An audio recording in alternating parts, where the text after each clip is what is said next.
Hello අපි ඔන්න අද මං කතා කරන්න හදන්නේ ලෝකේ ධනවතා ඔයාල දන්න විදියට එලන් මස් දාපු ට්විටක් ගැන ටවිටන සොරි එක් සටහනක් ගැන එයා දාලා තියෙන money can't buy happiness. ඉතින් මේක ඇත්තද නැද්ද කියලා ඔයාලම හිතලා බලන්න. මේක මම හිතන විදියට මගේ මම හිතන දේ තමයි මම මෙතනදී කියන්නේ. ඉතින් ඇත්තටම අපිට එයා එලන් මස් කියපු දේ ගැන හිතල බලද්දී දැ එයාගේ නෙට්වර්ත් එක විතරත් තියෙනවා ඩොල බිලියන 800කට ලංවෙන්න. ඉති යාට මේ ලෝකය ගන්න බැරි දෙයක් නෑ ඇත්තරම කිවොත් රටක් වුණත් ගන්න පුළුවන් සල්ලියක් එයාට තියෙනවා. ඉතින් ඇත්තරම සල්ලිවලට ගන්න බැරි දේවල් මොනවාද ටයිම් එක ගැන වෙලාව ගන්න බෑ අපිට ගියොත් ගියදේ ගියා ඒදේ කවදා ගන්න බැයිතින් ඒ වගේ ආදරය වෙලාව ඊට පස්සේ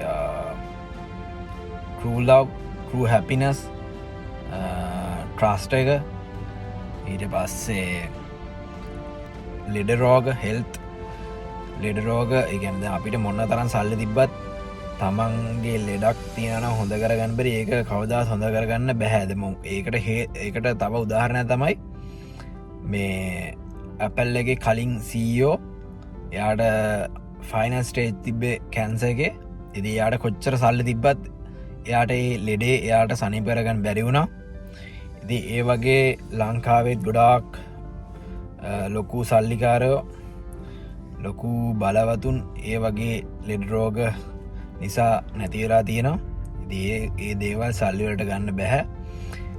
සල්ලිවලින් එක දෙයක් අපිට කරගන්න ඕනේ ඒක තම අපි ෆයිනන්ශලි ෆ්‍රීවෙන්න ඕනේ අපේ ජීවිතය ඒක හැමෝම කරගන්න ඕනේ දෙයක් ජීවිතයේ තමන්ගේ එකන මම කියන්නේ තමන්ට කැමති දෙයක් තමන්ට කැමති විදියට ඕනම දෙයක් ඕනම් වෙලාක මිලදී ගන්න පුළුවන් විදියට තමන් ෆයිනන්ශලි ෆ්‍රීවෙන්න ඕනේ තමන්ට කැමති දිහාවක කැමති වෙලාවක යන්න ඒ වගේ ෆයිනන්ශලි ෆ්‍රීවෙන්න ඕනේ කවුරු වුණත් මේ ලෝකෙ ඒක තමයි එතනින් තමන්ගේ මානසික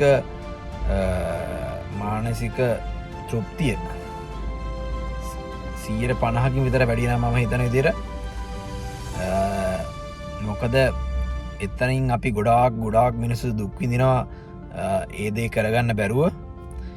ඉතිං අපිට සල්ලිවලට ගන්න බැරි දේවල් කතා කරා ඉති අපි ඇත්තරම ජීවත්තලා ඉන්න කාලෙ තමන්ගේ ෆැමිලිගත් එක්ක තමන්ගේ දරුවොත් එක්ක සතුටෙන් හොඳට කාලා බීලා හොඳ ෆන්න එකේ යාළුවොත් එක්ක ඒ දේවල් හැමදේම සතුටෙන් තමන්ගේ කාලය ගෙවන එක තමයි මේ අපි ඉන්න පොඩි කාලෙ කරන්න ඕනේ. හම්බෙන හැම වෙලාකම තමන්ගේ ආදරණීයන් සමඟ ජීවිතය ගෙවන්න. මොකද කවදාවත් අපේ අම්ම තාත්තා නැතිවුණොත් ඒ දේවල් අපට අපහු ගන්න බෑ. ඉතින් ඔය දේවල් ඇත්තරම ජීවිතේ කරන්න ඕනේ තමන් ජීවත්තලා ඉන්න කාලේ. ඉතින් එලන් මස් අපිට ගොඩාක් දේවල් එතිරින් පැදිලි කර දුන්න යාටත් කරන්න බැරි දේවල් තියෙන මේ ලෝක කියලා. ඉතින් මේ වගේ තවත්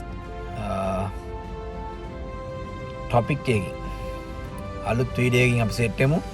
ඉතින් අදට මම සමුගන්නවා එනම් කට්ටියටම ජය වේවා.